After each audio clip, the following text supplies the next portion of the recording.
Hello, so welcome to this second video in a series of 3 short videos around anxiety. And this one is about the physical symptoms of anxiety that don't feel like anxiety.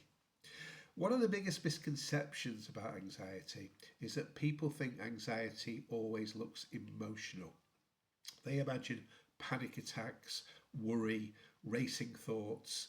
But for many people who are experiencing anxiety, they experience it physically long before they realise they're anxious psychologically. So my name's Rick Cardwell. I'm a psychodynamic counsellor and therapist. And as a therapist, I work with so many people who initially believe something is physically wrong with them. And sometimes there are genuine medical issues, which is always important to rule out. But often, very often, chronic stress and anxiety show up in the body in ways people don't recognise. So today I want to explain some of the most common physical symptoms of anxiety, why they happen, and what your nervous system may actually be trying to communicate. The first thing to understand is this: your nervous system is designed to protect you. And your brain doesn't always distinguish between physical danger and emotional danger. If your brain perceives threats, whether that's conflict, pressure, uncertainty, rejection, overwhelm, or chronic stress, your body can respond as if you are in danger. That means your stress response activates, your heart rate increases, your muscles tense, your breathing shifts, your digestion changes, adrenaline increases, and cortisol races around your body. And when this happens, occasionally, the body always recovers, by the way. Panic attacks, anxiety is a natural thing.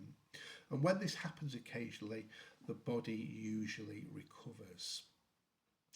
But when someone stays under chronic stress for a long time, for long periods of time, the central nervous system can become stuck in a more activated state.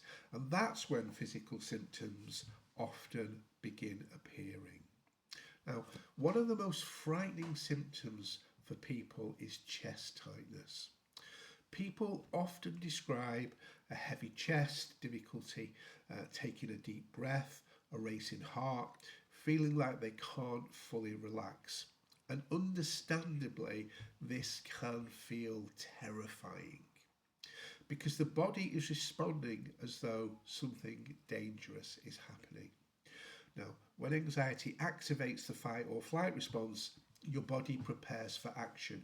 Your muscles will tense, your breathing changes, and your heart rate increases.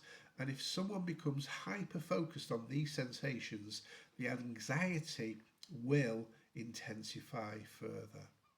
And this is why anxiety can sometimes create a loop where you notice a sensation, you become frightened by the sensation, your central nervous system interrupts that fear as more danger, interprets that fear as more danger, and the physical symptoms increase. Again, medical concerns should always be assessed properly, but many people are shocked to discover how powerful anxiety can be physically. Another very common issue is stomach and digestion issues. The gut and nervous system are deeply connected, which is why stress and anxiety often affect nausea, stomach pain, IBS symptoms, loss of appetite, stress eating, digestion discomfort, and many people carry stress in their stomach without actually realising it. And what's interesting is that anxious people often become disconnected from their body's actual needs. They may ignore hunger, they ignore exhaustion, they'll push through the stress and stay constantly stimulated. Over time, the body starts communicating more loudly. The body often speaks the stress the mind has been trying to suppress. So another symptom people misunderstand constantly is exhaustion and brain fog. People with chronic anxiety are often exhausted, and other people sometimes just don't understand why. Because anxiety isn't just emotional, it's physiological. If your central nervous system is constantly scanning for danger, constantly overthinking, constantly managing emotions, constantly staying alert, that takes enormous energy. Many anxious people are mentally active all day long, even when they look calm externally.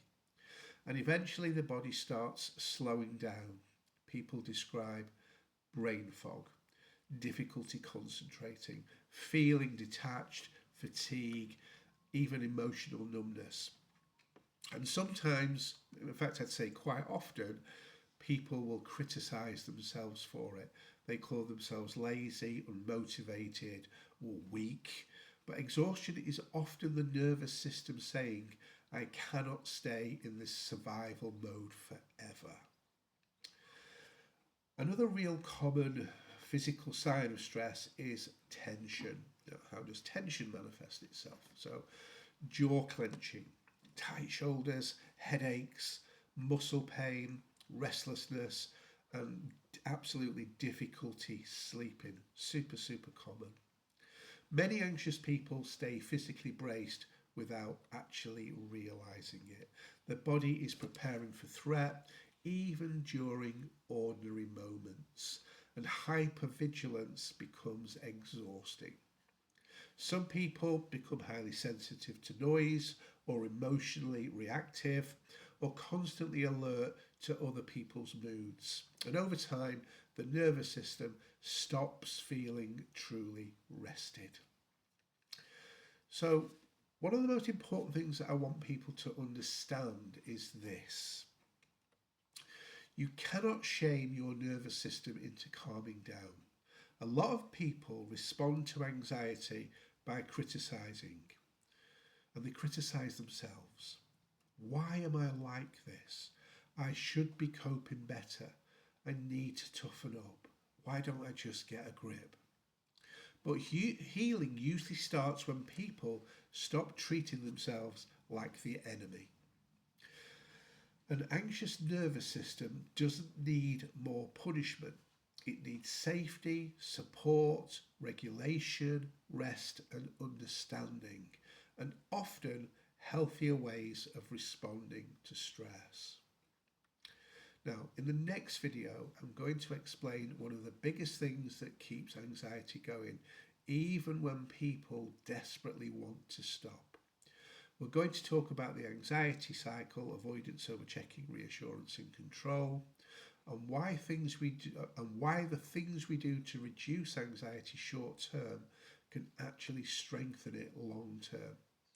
So if you found this video has resonated with you, then please share it with someone who constantly feels stressed, exhausted, or overwhelmed. Sometimes understanding what the body is doing can reduce so much shame and so much of the anxiety. So thanks for watching. Please like, follow, share, subscribe, whatever you do with these videos, and that hopefully will help other people to find information that we hope will help them. So again, thanks for watching, and I'll be back with part 3 of this series.